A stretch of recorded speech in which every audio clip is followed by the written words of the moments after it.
Queridos hermanos, estamos aquí en este nuevo episodio de Su Historia, Nuestra Historia. Estamos en el libro de Esdras con nuestro hermano anciano de la iglesia, Juan Carlos. Juanca, ¿cómo estás hoy? Oye, excelente. Nuevamente con toda la motivación para seguir explorando y Súper. profundizando en el libro de Esdras. Qué bueno, Juan. Y cuéntanos en qué texto vamos Hoy a la profundizar. invitación, hermanos, es a que nos enfoquemos, hagamos un zoom en el capítulo 4. Listo. Pasa que los capítulos 4, 5 y 6 contienen una historia dentro de esta misma historia muy particular. Ok. Pero vamos a enfocarnos en los primeros 5 versículos del capítulo 4. Está bien, entonces los leo. Hablábamos aquí antes de leerlo en el capítulo introductorio y de contexto Sí. de Esdras, de la oposición, Sí. ¿cierto? Que habían unos personajes, Sí. hay unos enemigos, Nos entonces diste unos nombres bien raros. eso es lo que vamos a ver ahí. Bueno, vamos entonces a leer la palabra del Señor. Cuando se enteraron los enemigos de Judá y de Benjamín de que el pueblo del destierro estaba edificando un templo al Señor, Dios de Israel, se presentaron ante Zorobabel y ante los jefes de casas paternas y les dijeron: vamos a edificar con ustedes, porque como ustedes buscamos a su Dios y le hemos estado ofreciendo sacrificios desde los días de Esar Adón, rey de Asiria, que nos trajo aquí. Pero Zorobabel y Jesúa y los demás jefes de casas paternas de Israel les dijeron: no tienen nada en común con nosotros para que juntos edifiquemos una casa a nuestro Dios, sino que nosotros, unidos, la edificaremos al Señor, Dios de Israel, como nos ordenó el rey Ciro, rey de Persia. Entonces el pueblo de aquella tierra se puso a desanimar al pueblo de Judá y a atemorizarlos para que dejaran de edificar. Tomaron a sueldo consejeros contra ellos para frustrar sus propósitos todos los días de Ciro, rey de Persia, hasta el reinado de Darío, rey de Persia. O sea que hay mucha oposición. Así es, o sea, el proceso no fue fácil. Ya en los episodios anteriores recordábamos, quizá no dimos un dato por allí de contexto histórico y geográfico que es importante tener presente, porque el pueblo que volvió del cautiverio de Babilonia hasta Jerusalén era un recorrido de más o menos 1400 kilómetros. ¿Eso cuántos días son, hombre? Esos Juan? dicen los estudiosos del tema que en esa época, que era caminando, Ajá. o caballo, en burro, eran más o menos 4 meses. Wow, 4 meses De hecho, de ahí viaje. en el capítulo 7 más adelante dice que Esdras, cuando llegó a Jerusalén, partió el primer día del primer mes y llegó en el primer día del quinto mes. Entonces tenemos ahí como unos 4 meses de recorrido. De viaje, sí. Importante tener eso presente, que fue un proceso difícil Sí. en sí mismo. Bueno, ¿cómo vemos este texto? ¿Cómo nos anima a confesar?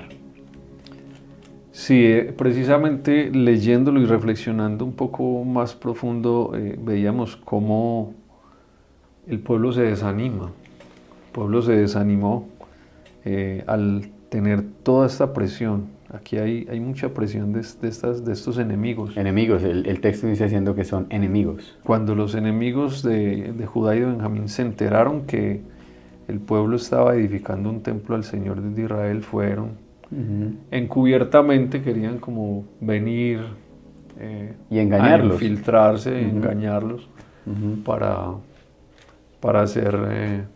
Para adorar, dicen, vamos a adorar juntos, porque nosotros también adoramos pero al el Dios. propósito era todo lo Al contrario. Dios de ustedes, sí. Así es. Entonces, ¿cómo podemos aquí nosotros confesar? Muchas veces no somos como Zorobabel, Jesúa y los demás jefes de casas paternas que les dijeron: no tienen nada en común con nosotros, Nada en común. para que edifiquemos juntos. Es decir, como aquí no vengan a introducirle algo distinto a la adoración. Es decir, aquí no se puede meterle algo distinto a la adoración, porque no tiene nada en común. Pienso, por ejemplo, el texto que dice: no tiene nada en común las tinieblas con la luz. Así es, y es muy sutil. De hecho, esto nos lleva a hacer una mirada en retrospectiva al Génesis. Desde el principio siempre la estrategia del enemigo, estamos hablando de enemigos, ¿sí? Y tenemos un enemigo de nuestras almas, Sí. porque en Cristo, como parte del pueblo de Dios que ahora somos, también tenemos un enemigo. Y al principio en Génesis, ese enemigo fue y hizo lo mismo con Eva. Se infiltró y los engañó. Los engañó y con sutilezas los hizo desconfiar de la palabra segura que Dios había dado. Entonces aquí estamos viendo como la misma escena, muchos siglos después. Ajá. Los enemigos entrando y con mucha sutileza queriendo engañarlos, pero no lo logran. Así es. Nuestro punto de confesión aquí podría ser ese, que a veces somos ingenuos, somos incautos, nos confiamos excesivamente. Preferimos confiar más en el ser humano que en las promesas y en las palabras, en la instrucción que Dios nos ha dado. Y fácilmente nos deslizamos a cometer errores, pecados, a desobedecer a Dios. Sí, creo que la ingenuidad es un pecado recurrente, ¿no? Como pecar de ingenuos, como pensar que si vamos a juntarnos con estos que no tenemos nada en común, entonces sí vamos a adorar juntos al Señor, etcétera, ¿no? Como está aquí. Pero vemos aquí estos hombres que dicen, no, ustedes y nosotros no tenemos nada en común. Así es. Me parece muy agudo estos hombres, ¿no? El discernimiento. Dicen, no, es que no hay nada en común entre ustedes y nosotros. Nosotros vamos a adorar al Señor como Así se debe es. hacer. Como Dios les ha dado esa capacidad de... Van a edificar, dice de hecho, Sí. edificar una casa a nuestro Dios. Bueno, Juan, ¿cómo adoramos al Señor? En este pasaje nos mueve mucho a esto, a que nosotros seamos los que siempre obedezcamos ese llamado del que hemos estado hablando de edificar, y que Él nos da la capacidad de tener ese entendimiento de que no es en nuestras propias fuerzas, como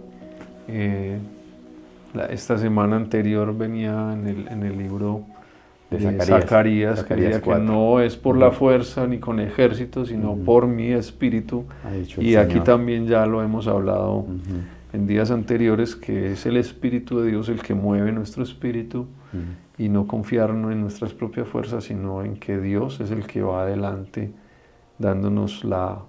despejándonos el camino para que, así como a este pueblo le permitió reconstruir y no ser engañados, así mismo lo hagamos nosotros. Entonces, qué bella forma que nos da el texto para adorar al Señor, ¿no? Que Él nada se opone para que edifiquemos para Él, ¿no? Qué gran noticia tenemos, es decir, qué confianza tenemos nosotros que podemos edificar porque Él está ahí ayudándonos. Así es, el indestructible hace posible que reconstruyamos de las ruinas. Entonces, ¿oramos? Sí, ¿Quieres yo orar? quiero orar, Señor, pedirte una vez más, aquí reunidos, aún en medio del recurso de la virtualidad que nos permites, a través de este devocional que está siendo transmitido, escuchado por nuestros hermanos, por tu iglesia. Pedirte perdón, Señor, porque mi propia vida muchas veces quizás he sido ingenuo, he pecado por confiarme excesivamente, Señor, quizás no tanto de otros, sino de mi propio corazón, de que yo puedo controlar ciertas cosas, ciertos pensamientos, ciertos deseos, ciertos comportamientos, cuando no es así.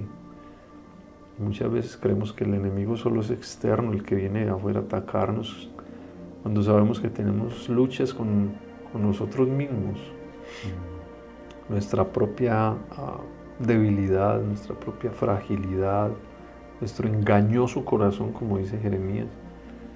Y te pido perdón por eso, Señor, si he pecado por confiar o por escuchar otras voces, así como hablábamos de Adán y de Eva en el huerto del Edén, que prefirieron escuchar otras voces, en vez de ser radicales, Señor. Perdóname si no he sido radical en decir, así como Zorobabel y estos líderes, no, porque, como decía Ramiro, no tiene ninguna comunión las tinieblas con la luz. Y esto no es una excusa, Señor, o no es una invitación a que rechacemos y despreciemos a los que aún no te conocen, a aquellos que necesitan la luz de Cristo, sino a que seamos sabios, como tú nos has llamado a ser sabios, mansos, humildes en nuestro corazón, a imagen de Cristo, y compasivos y tiernos, Señor, para llevar tu mensaje de salvación a otros. Y también te adoramos por esto, porque eres el Dios que reconstruye, que toma la iniciativa para reconstruir aún de las ruinas de nuestras vidas, de nuestra vida desordenada, de nuestros fracasos, Señor, reconstruir y hacer nuevas todas las cosas. Así como en Jeremías 18, el alfarero que hace, Señor, una vasija y que cuando se daña en su mano no la bota y la desecha, sino que de ese mismo barro, de esa misma arcilla vuelve y le da forma para hacerlo conforme a su deseo. El deseo de tu corazón nos estás moldeando con el propósito de hacernos más como Cristo. Te damos pues a ti la adoración en el nombre de Jesús. Amén. Amén. Bueno, hermanos, vamos a escuchar esta canción y alabar al Señor y ya regresamos. Levántate,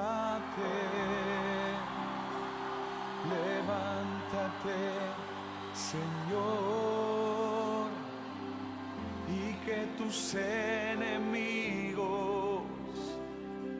huyan delante de ti, mas los justos se alegrarán, cantarán con regocijo. El Señor se ha levantado, ha triunfado con poder. Queridos hermanos, después de esta canción, vamos a ver cómo este texto nos ayuda a suplicar al Señor y a levantar acciones de gracias. Juan, ¿cómo podemos suplicar al Señor en este texto? En este texto, para mirar un poquito más profundo, en el capítulo 4, versículo 21, está hablando el rey Artajerjes dando una respuesta a una carta que enviaron los enemigos del pueblo de Israel que estaban reconstruyendo el templo, solicitando que detuvieran la obra. O sea, trataron de infiltrarse y muy amablemente querían entrar a detener la obra, pero ya ahora lo van a hacer por la fuerza. Claro, como no los dejaron, ahora van a inventar artimañas y todo. Exacto. Para... Y el versículo 21, el rey Artajerjes le responde a estos funcionarios que eran enemigos: ahora pues proclamen un decreto para que estos hombres paren la obra y que esa ciudad no sea reedificada hasta que se proclame un decreto por mí.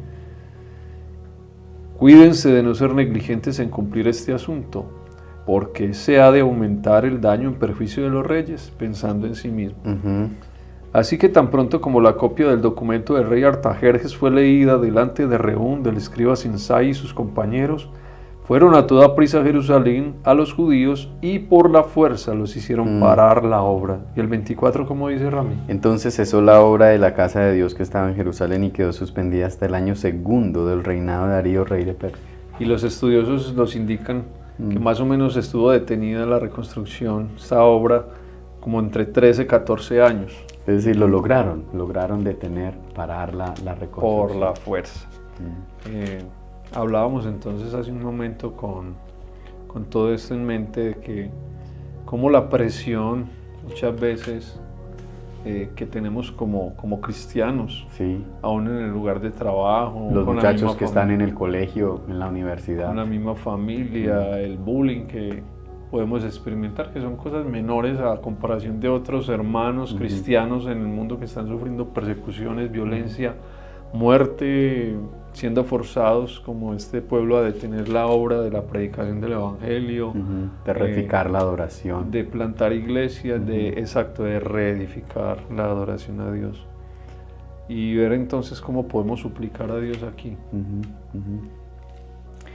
Bueno, entonces, ¿qué te parece si oramos y le suplicamos al Señor que no nos deje como rendirnos cuando está toda esta presión, ¿no? Cuando están todas estas cosas? Aún ante presiones de tipo político, de violencia con los gobiernos, los decretos, porque estos eran decretos de reyes que obligaban y se tenían que cumplir. Claro.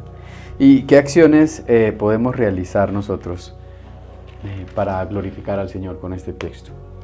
Aquí vemos entonces cómo pedimos a Dios ese discernimiento, que es la capacidad de comprensión espiritual de cuando viene una propuesta a nuestra vida, o como en este caso que estos enemigos muy astutamente querían venir de otras naciones para introducir sus maneras de adorar a este Dios, Sí, sí. al Dios de Israel. Sí, también pensaba Juan que una acción es resistir un poco cuando el Evangelio nos cueste. Hay un autor que dice que la gracia es costosa, es decir, y creo que a veces resistir la prueba, resistir y estar firmes es difícil. Entonces que una acción es eso, resistir, porque pues todo lo vale, adorar al Señor lo vale todo.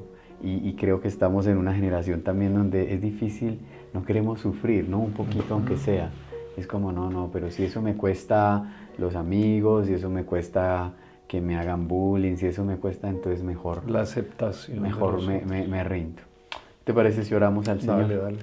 Señor, nosotros te suplicamos, por favor, Por favor. no nos dejes, Señor, claudicar ante la resistencia, ante la adversidad, Señor. No nos dejes, Señor, cuando hay tanta oposición, no nos dejes, Señor, por favor.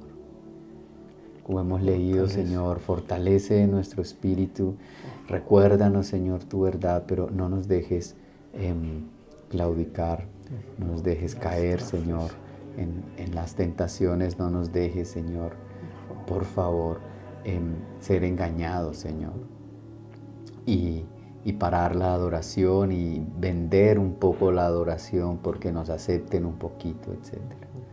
Y ayúdanos, Señor, también a resistir como una acción de gratitud a ti, las dificultades, a sufrir algunas cosas que hay que sufrir, Señor, por mantenernos fieles, por no tener nada en común con otras formas de adorarte y de reedificar, Señor, la adoración. También, Señor, guárdanos de introducirle a la adoración y a nuestra relación contigo situaciones culturales que no están en la palabra. Ayúdanos, Señor, porque cada vez todo esto es más complejo, pero nosotros confiamos en tu ayuda, en tu pronto auxilio, Señor. Así como Jesucristo, Señor, sufrió hasta la muerte, Dios, y no rehusó, Señor, el sufrimiento, no rehusó el dolor para mantenerse fiel y obediente a ti. Ayúdanos, por favor, Jesucristo, Espíritu Santo. Y hemos orado en Cristo Jesús, Señor nuestro. Amén. Amén. Muy bien, queridos amigos y hermanos, entonces ahí queda esta palabra de ánimo, de esperanza. Adelante, esfuérzate, esforcémonos por buscar siempre la dirección del Señor, su fortaleza, su firmeza para, como dice la palabra, combatir valientemente por nuestra fe. Y comparte este espacio devocional, comparte, envía el link a familiares y amigos, públicalo en tus redes sociales, en tu estado de WhatsApp. Y muy importante, déjanos saber cómo Dios te ha estado hablando durante esta semana a través del libro de Esdras. Cómo está siendo edificada tu vida, tu fe, tus convicciones en que Dios es el Dios de la historia, el Dios de tu historia, y que va adelante para que podamos reconstruir nuestras vidas de adoración a Él. Amén. Un feliz día, Dios te bendiga. Nos vemos en el último episodio el día de mañana. Bendiciones. Bendiciones.